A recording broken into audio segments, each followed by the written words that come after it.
your parents might love you and they might think they want what's best for you, but it doesn't mean that they actually know what is best for you and are guiding you in the right direction. If you're not happy, maybe, just maybe, it's because there's an unconscious habit that you haven't worked on yet that is sabotaging your happiness. Has to do with how your parents raised you. And because you haven't worked on it yet, today is that day.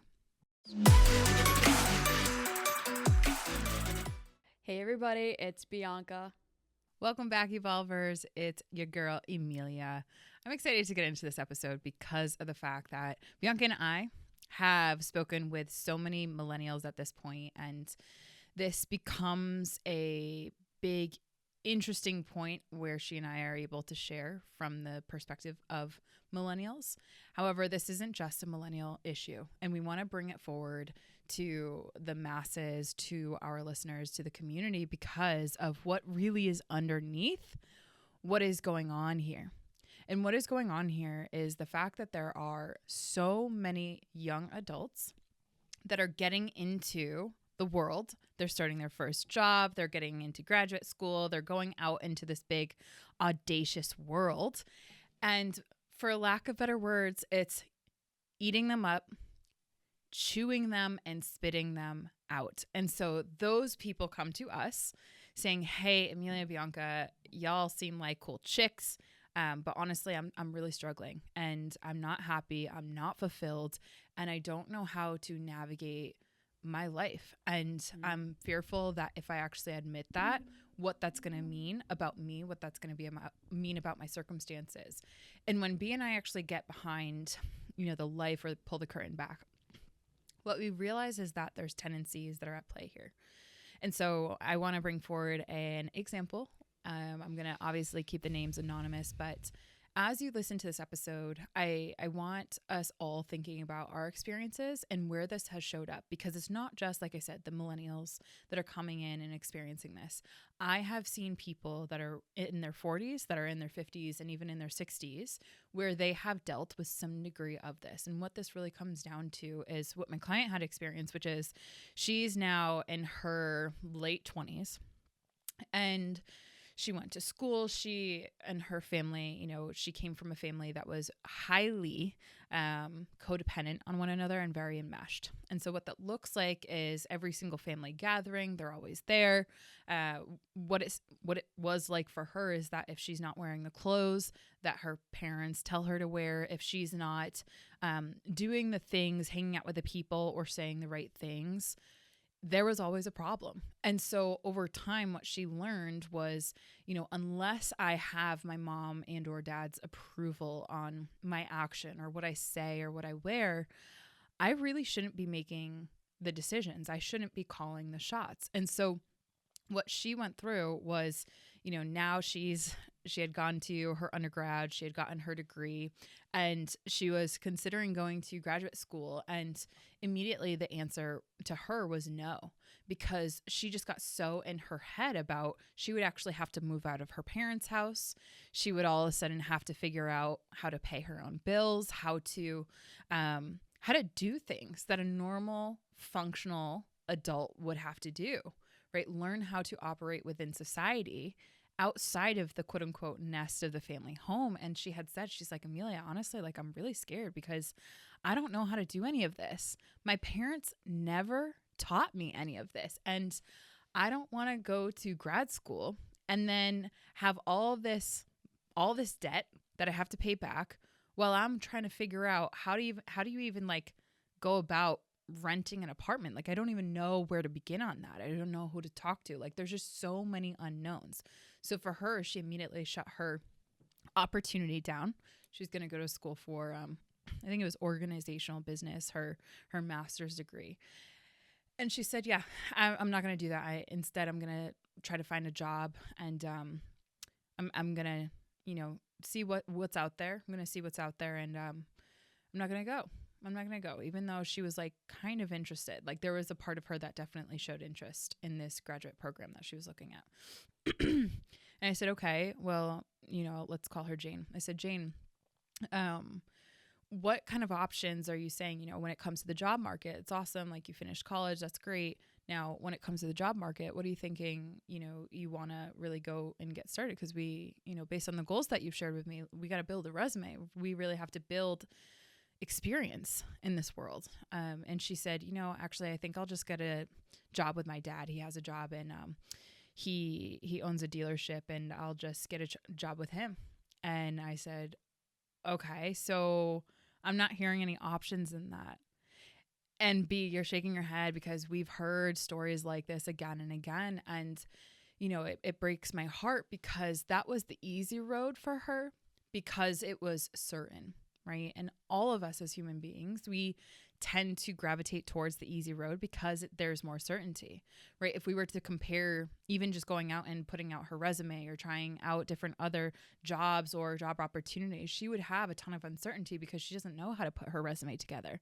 And so she made decisions based on where her skill is currently at and not where it could be based on her applying her growth mindset and getting around people who could help actually teach her the skills of how to find an apartment, how to learn how to pay your bills, how to be a financially responsible adult, how to get a job that actually is in alignment with your values instead of just going with the easy road of what your parents believe is best for you, which ironically actually keeps you closer to them, right? And so fast forward a year after that, she's sitting in a brand new BMW, $80,000 car.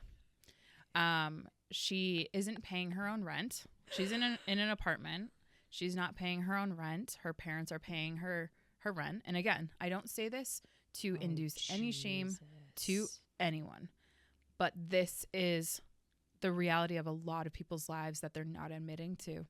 And it's the deeper, like I said, the deeper problem that's here that I want to talk about and have a dialogue about, because she said, Emilia, fast forward a year, she's sitting in her new apartment, which is a really nice apartment, one that if she actually were to be financially responsible for, it would not be something that she would be able to afford. She's in a car that she, again, if she were paying for it based on the income that she's making, she wouldn't be able to afford it. And then on top of that, there is no financial fiduciary responsibilities that she's learning along the way while driving a brand new car, while living in a brand new apartment, and every single weekend going shopping with her friends, going drinking with her friends. And again, late 20s, I get it. I totally understand, right? You want to expose yourself to a ton of new experiences. However, what she said to me is at the crux of how parents unconsciously emotionally trap you. And it's not like they're consciously being intentional about this. And the bigger conversation that I want to have on this podcast for all of those listening and for all of us who have ever been there, it's not on purpose. It is because there's a narrative and there's a thought that it is better off to have and give your children more than you had growing up. And she said, Emilia, like, I'm not happy. I'm not fulfilled. Like, I really actually hate my life. Like, and she started breaking down and crying in session. And she's like, I can't even pay for my apartment. I can't pay for my car. And like, I do want to change jobs, but like, I don't feel like I can let my dad down. Like, all of these narratives that start to come in. And she's like, that then started to seep into her identity. And that's the issue here. She doesn't believe in her abilities to ever go outside the identity and create her own identity within herself because of the fact that she's so concerned about how it will emotionally impact her family for her to be her own individual person and not let her parents enable her again and again and again. That is where the crux of our work really started to begin, because I said to her, Jane, until you recognize that you have been trained, you have been conditioned, and you have been learned to care more about how your parents emotionally feel about your decisions than you have to care about how you feel about your decisions in life, you will always be wrapped around their finger unconsciously. And so the process of unmeshing or becoming interdependent has been a trek that she and I have been working on for now years at this point. And it is so, so difficult. And the entrapment is what I want to talk about too. So, whew, big stuff here. B, what are you feeling in there? I know. Like, yup, same. This is where care kills. Care kills. Her parents ruined her life.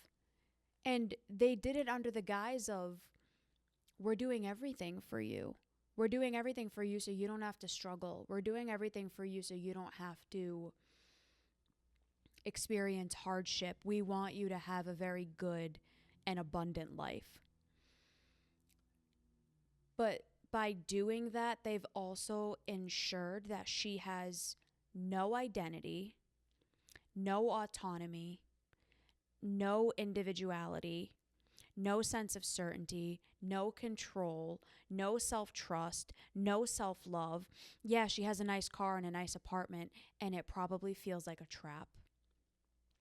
Because if she ever were to try to make her own decision, that guilt would then be put over her head of, but we've done everything for you. And it has been. It will continue to be. And that's the little carrot that's dangled over the head when you want to go make an independent decision. It's why a lot of people, especially girls, let's be honest,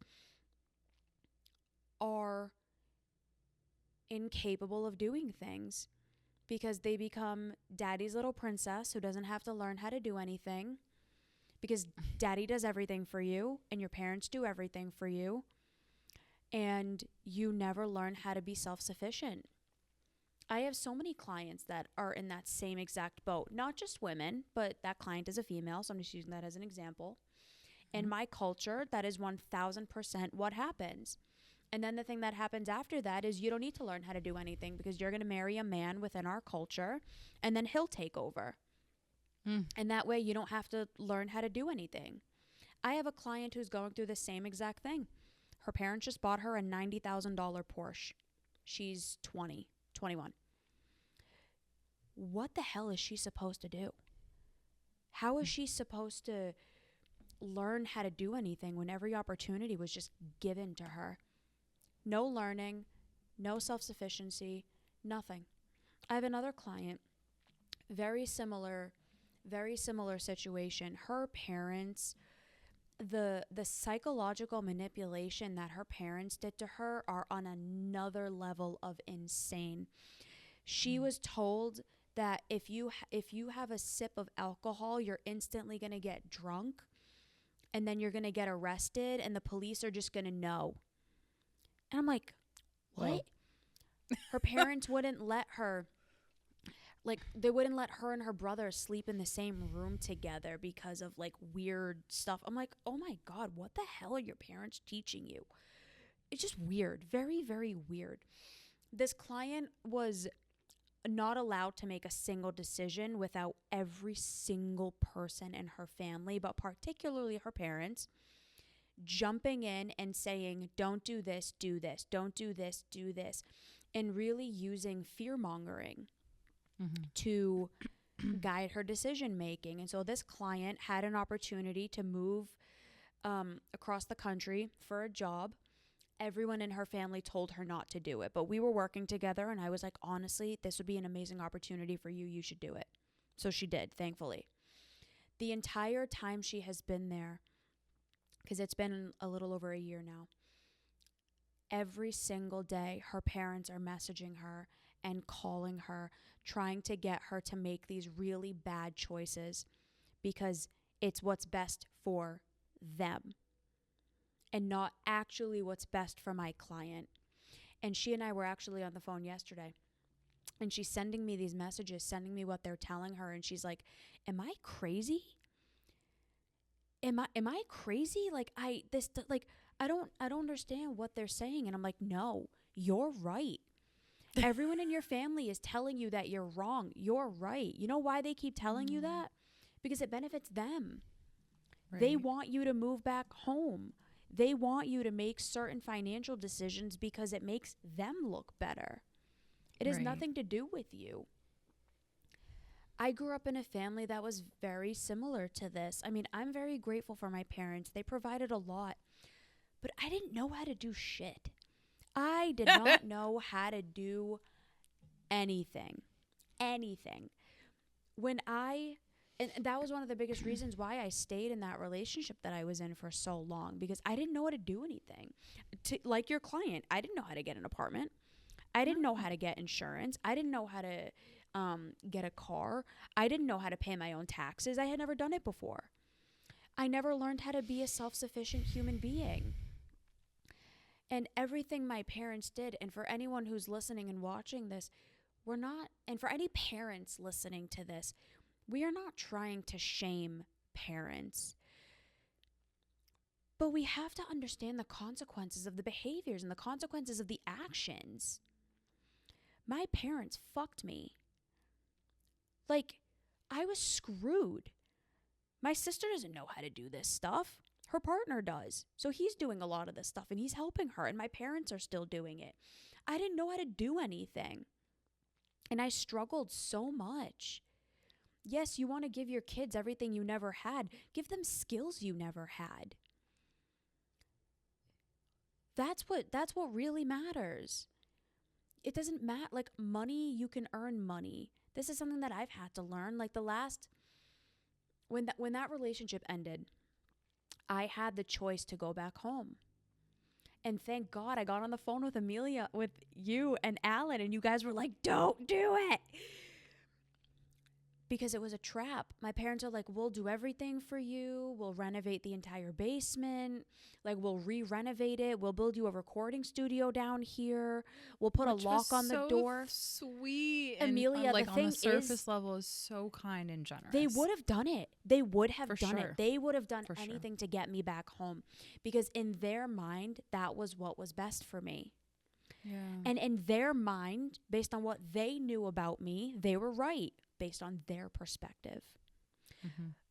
But a lot of our parents don't understand who we actually are and what actually is best for us, because they're making decisions based on their frame of reference. Mm-hmm. What do I think is best for her based on my understanding of the world? Oh, okay, let me just do this for her so she doesn't have to struggle. But what people don't see is that you're basically trapping your child into never learning how to be an adult. What happens when you're not there anymore? I was screwed. What was I going to do? Go rely on another partner to do everything for me and never be an independent, functioning adult? Which is probably what would have happened, realistically. I would have gotten trapped in the cycle. Your parents, I guarantee, I mean, there are a lot of manipulative parents out there. Like, we're not saying every parent has good intent. Mm-hmm. Or that they're doing their best, because there's a lot of parents that will use that as an excuse to not actually do anything. Just because you're doing your best doesn't mean that that's enough and that you shouldn't go get educated and equip yourself. Or go to therapy and maybe learn about yourself and how emotions operate within your system. Your parents might believe they are doing what's best for you, and that might be true. But that doesn't mean that it actually is helping you to become the best version of yourself that you can be. And it also doesn't mean you have to cut your parents off. Like, that's another really toxic narrative that's out there lately. It's like, anyone that gives you problems, cut them off. Fuck them. Like, what does that teach you? It definitely helps with skill development. But like, that doesn't teach you anything. That doesn't teach you how to be self-sufficient, how to build autonomy, how to build self-belief. I believe in myself now more than I ever have in my life. You know why? Because I struggled. You cannot have growth without struggle. You cannot have a beautiful, abundant life without struggle. And to believe otherwise is to be naive. I am grateful for the struggle that I went through and that I still go through. It's go and grow through. That struggle is what leads to real holistic wealth, to real self-love, to real success in any arena.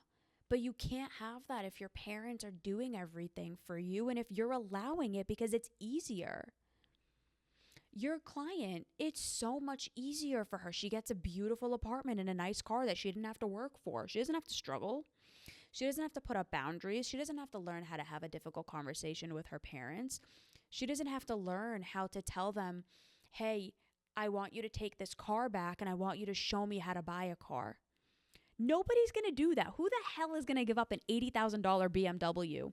Nobody. You know who did? I did. And you know what it did for me? It made a world of difference. I had a beautiful car. I didn't buy it. My dad bought it for me. He helped me. He co-signed the lease or the loan. I didn't know how to do it. I gave it back to him. I was like, I need to do this on my own.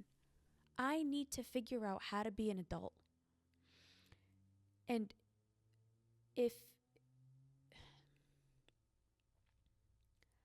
you are in a situation where your parents are doing this, number one, for the majority of people, they probably do have good intentions, but good intentions don't mean good outcomes.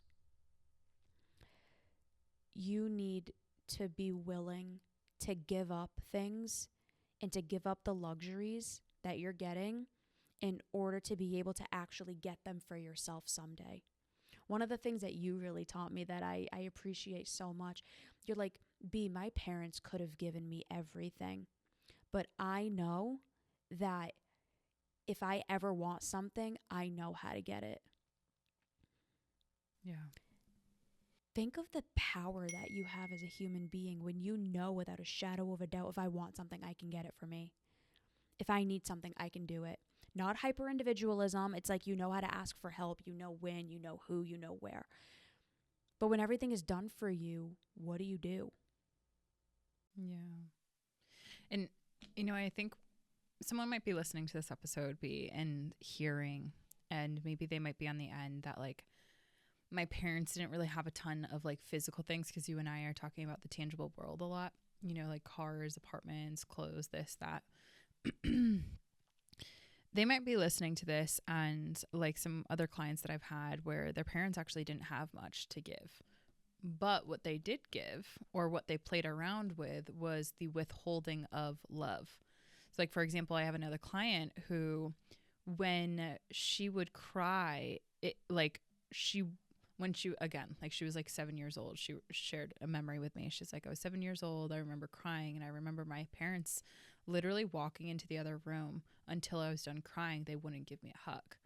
And I shared with her, I said, that's actually withdrawing love and withdrawing what your central nervous system needed at the time, which was co-regulation, because they wanted you to comply with the conformity of their family standards of not actually working through what is healthy emotions. Crying is actually really important. And I have another client coming to mind, that might also be listening to this and hearing it and having it really shake her, because she wasn't given tangible gifts. She was given love, but in spurts that were to make sure that she felt like she was only enough. She was only enough when she would be silent or not say anything because of the sexual abuse that her dad would engage with. And she was only enough and only lovable and willing or able to receive her parents' love if she didn't tell her mom about it, and if her mom had heard about any of this, and she had an inkling that her mom actually was aware that she was being molested by her dad. It's also that. It's not just the giving of tangible things. It's the giving and withholding of emotional and psychological patterning that you inevitably go to some degree of psychological trapping. And so whether it's that client that I'm speaking about, or multiple clients that have had that experience around the withholding of love in a hug, right? You feel trapped. She now in her 30s, she feels trapped within her own body because she doesn't feel like she can even cry. To the other client, right? She feels trapped in her social sphere, because if she were to actually start to name the abuse that happened to her and actually work through her trauma, then that would blow up her family, right? Because of the shame, Because if everyone heard that her dad was a child molester, then what would that mean? What would that do? Right? So how parents can trap you, it's so much more than just the tangible, let me give you something so that you can have it better than I did. It's also, let me withhold things so that you comply to, whether it be the silence and the not okay behavior, or whether it be because I want you to go dance, monkey dance, be the performer of our family so that we get seen as this family that is XYZ, right? So parents can emotionally trap us in so many ways. And again, this is not to shame parents. This is to help adult children really recognize that if they, like I said at the very beginning, if they're feeling unhappy or if they're feeling unfulfilled, likely there's some type of entrapment that they're feeling internally as a result of things that started really, really young. And like you said, B, a lot of it likely is good intentions based on their frame of reference. But there are many, many parents, and far more than I would actually like to be able to admit on this podcast, but far more parents that trap you intentionally to service their needs. I even had a client, and I'll round with this. I had a client say, and finally come to the realization, I was so proud of her on her own accord. She said, I realize now in my late 20s that my parents, I realized that they said this and I rejected this because I didn't want to believe it when I was younger. But now I realize what they had said and I'm accepting of it, which was we had kids so that the kids could take care of the responsibilities of the household. We didn't have kids because we were conscious parents and planned to grow and develop children to be productive members of society with love and abundance flowing through them. And so even just that, right? There are parents that are extremely unconscious. There are parents that are extremely emotionally immature. There are parents that are extremely unintentional, that are not caring, that don't give a flying fuck about how their child succeeds in this world, especially if it has anything to do with outside of the quote unquote norms and expectations that they have set. And if you're a child of that parent, maybe you're an adult now, it is not okay for any one of us to look outside of that behavior and say that it's okay. That emotional entrapment, that psychological entrapment that you're feeling inside, that's hindering you from doing what you need to do, doing what you want to do, being the person you want to be, and operating the way in which you're currently operating. Like, it's not okay for you to be a shell of yourself and for you not to feel like you can go achieve and do and be who you aspire to be. So with that being said, my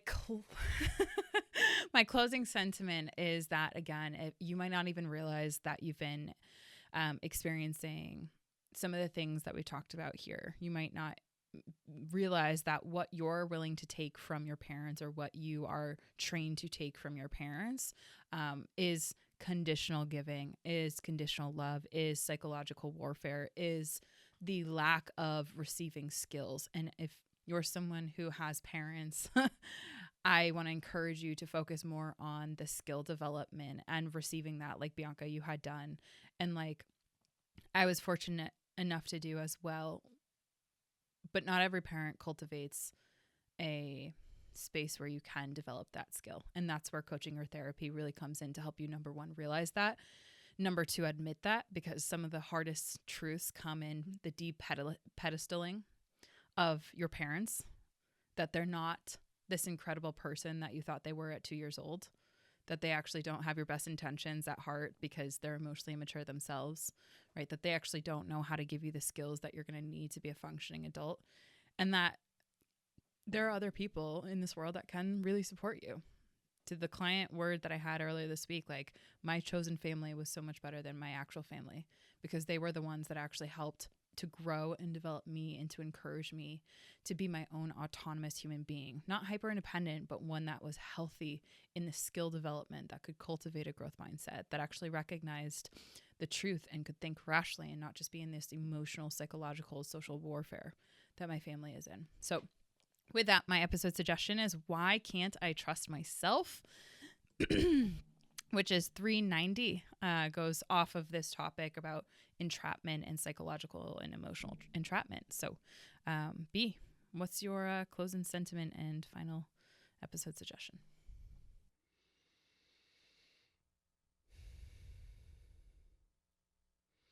You are not a bad person for doing what is best for you.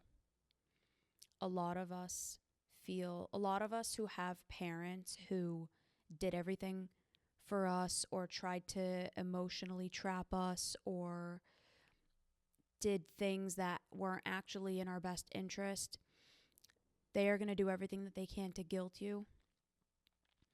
And you probably have a tendency of guilting yourself. You are not a bad person for standing up for yourself and for finally saying no. And when you do finally say no, it's going to be one of the most liberating things you ever do. My episode suggestion is 398, a powerful way to never be manipulated again. Emilia and I help and have helped so many people through this. We have so many clients who have gotten to the other side of this. We have so many who are going through it and so many who are at the very, very early stages. And that could be you too. You could be, a year from now, 6 months from now, feeling so much better about you and your life and your trajectory. And that's exactly why we're here, and we want to help you be able to do that. So if that is something you are interested in, please send us a DM. If you're on YouTube, put a comment down below, and we will see you all next time. Bye, everybody. Bye, everyone.